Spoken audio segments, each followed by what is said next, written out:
मोहतरम सामईन और नाज़रीन किराम, आप सुन रहे हैं दरस हदीस। मुअल्लिफ हैं फजीलतुल शेख हजरत मौलाना हाफिज फजलुर रहीम अशरफी साहिब हाफिज़हुल्लाह ताला, मुहतमिम जामिया अशरफिया लाहौर पाकिस्तान। मुज़ारबत बेरोजगारी खत्म करने का बेहतरीन जरिया है। अन अब्दिल्लाह क़ाल क़ाल रसूलुल्लाह सल्लल्लाहु अलैहि वसल्लम तलबु कस्बिल हलाल फरीज़तुन बअदल फरीज़ा, रवाहुल बैहक़ी। रसूलुल्लाह सल्लल्लाहु अलैहि वसल्लम का इरशाद पाक है, हलाल कमाई तलाश करना दीगर फराइज के बाद एक फर्ज है। इसे इमाम बैहक़ी ने रिवायत किया है। शरीयत इस्लामिया ने हलाल रोजी कमाने के जो तरीके जायज करार दिए हैं, उनमें से एक मुज़ारबत भी है। शरीयत इस्लामी में मुज़ारबत का मफ़हूम यह है कि एक शख्स का माल हो और दूसरा शख्स मेहनत करे और मुनाफा दोनों के दरमियान तकसीम हो जाए। लफ्ज़ मुज़ारबत असल में लफ्ज़ ज़रबा से बना है, जिसका माना है सफर करना।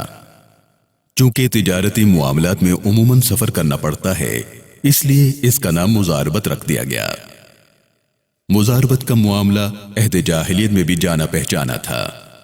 इस्लाम ने इसे जारी रखा क्योंकि इस तरीके से मुआमलात को अच्छे तरीके से तय किया जा सकता है। इस्लाम हमेशा हर काम में इस्लाह से काम लेता रहा है। अगर किसी मामले में बुराई है तो इस्लाम ने उससे मना किया, और अगर तिजारत का कोई तरीका ज़माने इस्लाम से पहले जारी था तो इस्लाम ने सिर्फ इसलिए उस मामले से मना नहीं किया कि यह ज़माना जाहिलियत का तरीका था, बल्कि इस्लाम ने ऐसे मामलात को इस तरह परखा कि क्या लोग उससे बुराई में मुब्तला तो नहीं हो जाएंगे, क्या इस तरीके से लोगों के दरमियान मामलात की खराबियां तो पैदा नहीं होंगे, क्या ये तरीका अहकाम इस्लाम के खिलाफ तो नहीं।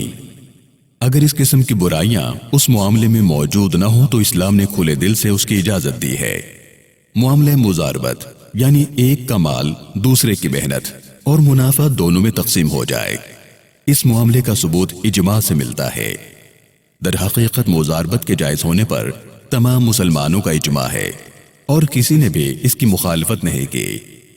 पहली मिसाल सैयदना हजरत उमर इब्नुल खत्ताब रज़ी अल्लाह ताला अन्हु के दो साहिबजादों अब्दुल्ला और उबैदुल्लाह का वाक़या है।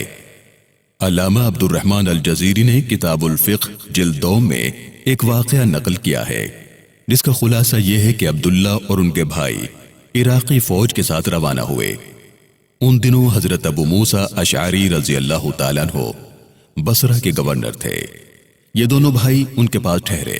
अबू मूसा अशअरी ने उनसे कहा, मैं कुछ माल अमीरुल मोमिनीन की खिदमत में पेश करना चाहता हूं, तुम ये माल ले लो और इराक से माल तिजारत खरीद कर मदीने में जाकर फरोख्त कर देना और मुनाफा तकसीम कर लेना।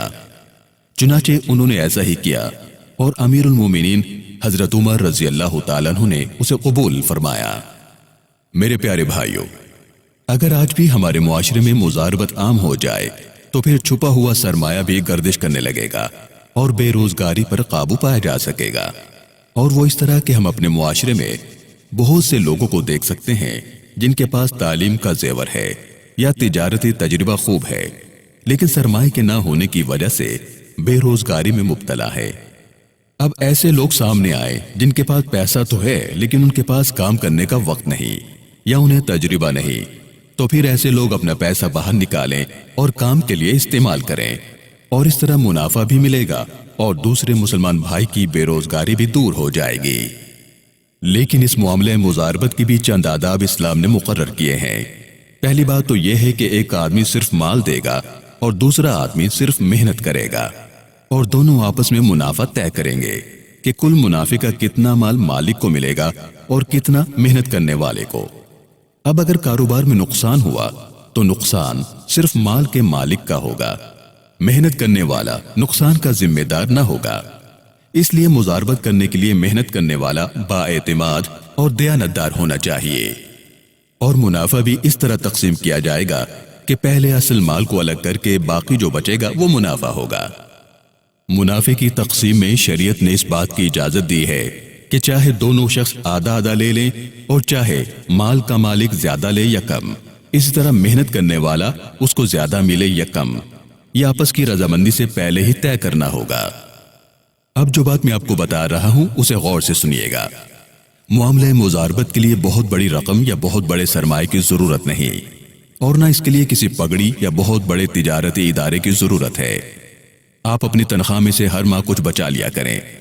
جب 1000-2000 جمع ہو جائیں تو دیکھیے آپ کے محلے میں کوئی غریب بیوہ عورت رہتی ہے تو اسے یہ رقم دے دیجئے اور اسے کہیں کہ وہ ایک سلائی مشین خرید لے اور کپڑے سینا شروع کر دے، اور جتنا منافع ہو اس میں سے آدھا تمہارا آدھا میرا، یا زیادہ منافع بیوہ کو دینا طے کر لیں اور کم اپنے لیے۔ اسی طرح آپ نے کچھ رقم بچت کر کے جمع کر لی۔ آپ اپنے احباب میں اپنے محلے میں نکاح ڈالیں۔ اگر کوئی بے روزگار ہے یا عیال دار ہے، گھریلو حالت بیچارے کی بہت گئی گزری ہے، آپ اپنی رقم اسے دے دیں اور اسے کہیں کہ چھوٹی سی دکان ڈال لے اور جو منافع ہوگا وہ آپس میں طے کر لیں۔ آپ کی اصل رقم بھی محفوظ رہے گی اور منافع بھی ملتا رہے گا۔ لیکن اب یہ کام آپ کا ہے کہ آپ کسی با اعتماد شخص کو تلاش کریں اور خوب چھان بین کر کے اسے رقم دیں اور باقاعدہ قانونی طور پر رسید لیں، کیونکہ ان تمام احتیاطی تدابیر کے اختیار کرنے کا حکم اللہ رب العالمین نے سورہ بقرہ کے 39ویں رکوع میں دیا اور فرمایا کہ ایسے معاملات کو باقاعدہ لکھ لینا چاہیے اور 2 گواہ بھی اس معاملے پر لے لینے چاہیے۔ میرے پیارے بھائیوں، اگر واقعی ہم اپنے معاملات کو اتنے عمدہ طریقوں سے انجام دیں، خصوصاً اپنے معاشرے میں مضاربت کو رائج کریں، تو ایک طرف سرمایہ بیکار پڑا نہیں رہے گا، دوسری جانب ہمیں بچت کی عادت پڑے گی، اور سب سے بڑا کارنامہ یہ ہوگا کہ مضاربت کے ذریعے بے روزگاری پر قابو پایا جا سکے گا۔ اللہ تعالی ہمیں حلال روزی کمانے اور اس پر قناعت کی توفیق عطا فرمائے۔ وآخر دعوانا ان الحمد للہ رب العالمین۔